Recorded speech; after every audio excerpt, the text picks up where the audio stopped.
টেমিটি garden ঘোরার পর এবার আমরা চলেছি নামচি চার ধামের উদ্দেশ্যে।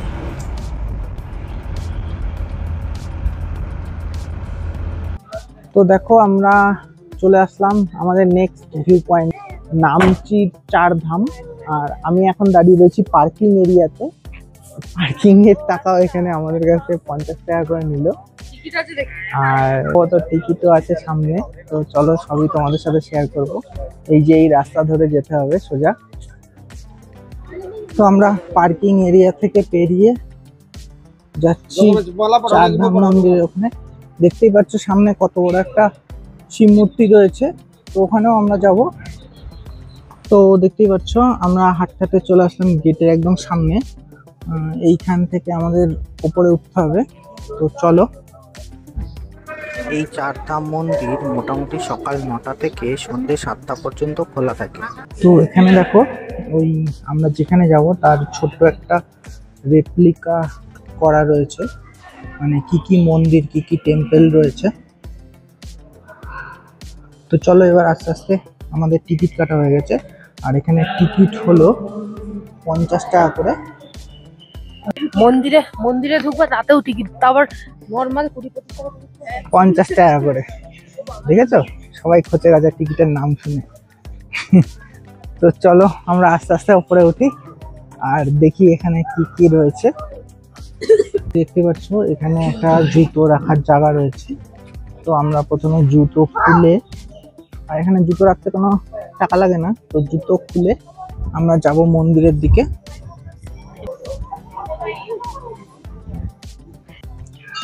তো এই দেখো আমরা আস্তে আস্তে যাচ্ছি মন্দিরের দিকে। আর দেখতেই পাচ্ছ খুব সুন্দর জায়গাটা। ও পেলিং এ যদি তোমরা আসো, নামচির এই চার ধাম অবশ্য ভিজিট করবে। আরেকটা কথা বলে রাখি, এই নামচির চার ধাম আর আগে আমরা যেখানে গেছিলাম রা বাংলা আর বুদ্ধ পার্ক, হ্যাঁ বুদ্ধ পার্ক, সেখানে কিন্তু তোমরা যদি কোনো ট্যুর প্যাকেজে আসো তারা প্যাকেজের মধ্যে এইগুলো রাখে না, মানে এইগুলো করতে গেলে তোমাদের এক্সট্রাই করতে হয়। তো আমরাও প্যাকেজে এসেছিলাম, কিন্তু বিষয়টা হচ্ছে আমরা ট্যুর প্যাকেজের সাথে আমরা বলে নিয়েছিলাম আমরা এটা আর হচ্ছে তোমার রা বাংলার বুদ্ধ পার্ক আর এই চার ধাম আর স্কাই ওয়াক আর টি গার্ডেন, এই চারটে করব, তাছাড়া আর কিছুই কোনো সাইট সিন করবো না। কারণ ওখানে যেসব সাইট সিন রয়েছে সেসব আর কি বলবো, পাহাড়ের গা বেয়ে যেরকম গ্যাংটকে জল পড়তে দেখিয়ে দিয়েছিল, সেইগুলো সব দেখিয়ে দিয়ে বলবে এটাই একটা সাইট সিন ভিউ পয়েন্ট। সেই জন্য আমরা এই চারটেকেই বেছে নিয়েছিলাম, বেছে নিয়ে আমরা আলাদা এক্সট্রা কোনো সাইট সিনে যাচ্ছি না। তো দেখো এই যে আমরা চলে এসেছি ফার্স্ট মন্দিরের সামনে। তো এই দেখো দেখতে পাচ্ছ আমরা আস্তে আস্তে মন্দিরের সামনে যাচ্ছি। তো আমরা দেখো ফার্স্ট চলে এসেছি, এটা হচ্ছে বদ্রীনাথ ধাম। মানে পুরো বদ্রীনাথ ধামের মতন করে এটা বানানো হয়েছে। তো দেখো সুন্দর চারিদিকে দেওয়ালে যেরকম বদ্রীনাথ ধামে আর কি আছে সেই রকমই তৈরি করা হয়েছে। আর এই প্রত্যেকটা মন্দিরের ভেতরে ঢুকে মনে হচ্ছে এখানে প্রতিনিয়ত পুজো দেওয়া হয়।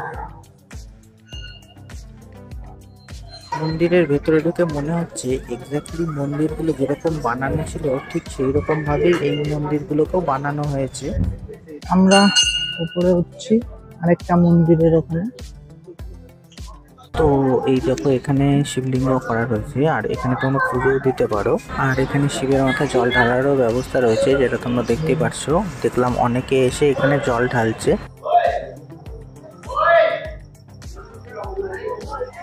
এবার আমরা সিঁড়িতে উঠছি। মেন যে মন্দিরটা তোমরা দেখতে পাচ্ছিলে দূর থেকে শিব মূর্তি, সেই মন্দিরে উঠতে গেলে এইরকম কিছু সিঁড়ি রয়েছে, সেগুলো পার করে তোমাদের উঠতে হবে। আর এই মন্দিরটা অনেকটাই বড়, তো চলো ভেতরে গিয়ে কতটা দেখাতে পারবো কিনা জানি না। তো দেখো আমরা আস্তে আস্তে এবার সিঁড়ি দিয়ে উপরে উঠছি। আর সামনেই দেখতে পাচ্ছ কত বড় মানে শিব মূর্তিটা রয়েছে। সত্যি পেলিং এসে যদি এই জায়গাটা না আসো তাহলে মানে খুব মিস করবে। জায়গাটা তো দারুণই। আর এখান থেকে তোমরা একবার নিচের ভিউটা দেখো। নিচে 4 ধামের 4 মন্দির রয়েছে এই সাইডে, আর এখান দিয়ে মন্দিরের ভেতরেও ঢোকা যায়। আর শিব মূর্তিটা দেখো এই সাইডে।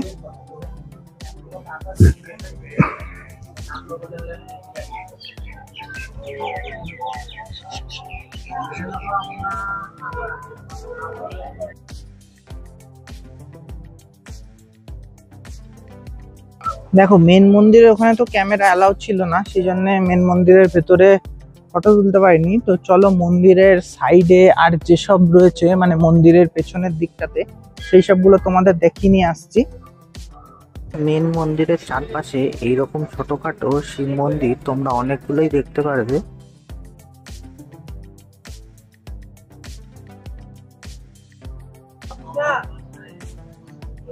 তো এবার আমরা বড় মন্দির থেকে বেরিয়ে এবার আমরা যাচ্ছি মানে নিচের 4 ধামের 4টে মন্দির দর্শন করতে।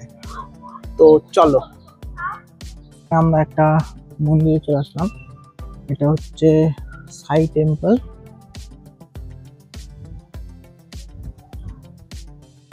হচ্ছে সাই বাবা। তো এই দেখো এটা আমরা আরেকটা জায়গায় চলে এসেছি, এটা হচ্ছে দ্বারিকা ধাম।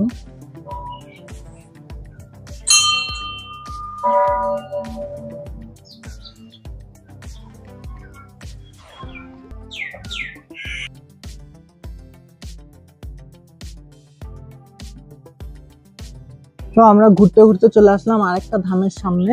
এটা হলো রামেশ্বরম ধাম। দেখতেই পাচ্ছ এটাকেও খুব সুন্দরভাবে বানানো হয়েছে। আর এইদিকে এই সাইডে দেখো ম্যাডাম তো ছবি তুলেই যাচ্ছে। সামনে থেকে দেখো তোমাদের দেখাচ্ছি,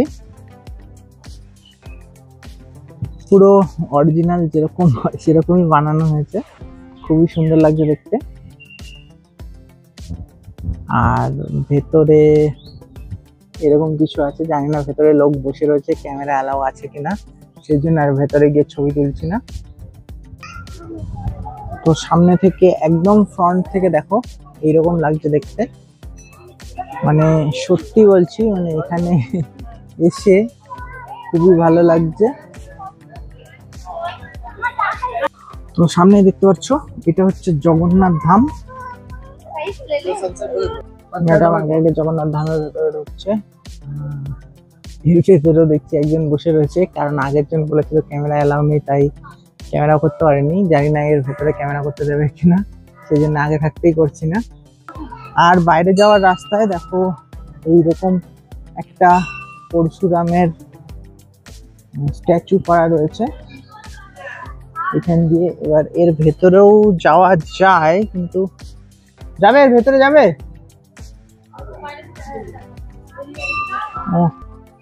তো আমাদের অনেকটাই দেরি হয়ে গেছে, তো চলো।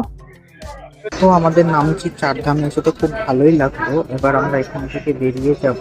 আর আমাদের এই ছোট্ট ভিডিওটা ভালো লাগলে অবশ্যই লাইক শেয়ার সাবস্ক্রাইব করে সাথে থেকো। আজকের জন্য এটুকু, আবার দেখা হবে পরের ভিডিওতে। ততক্ষণের জন্য টাটা।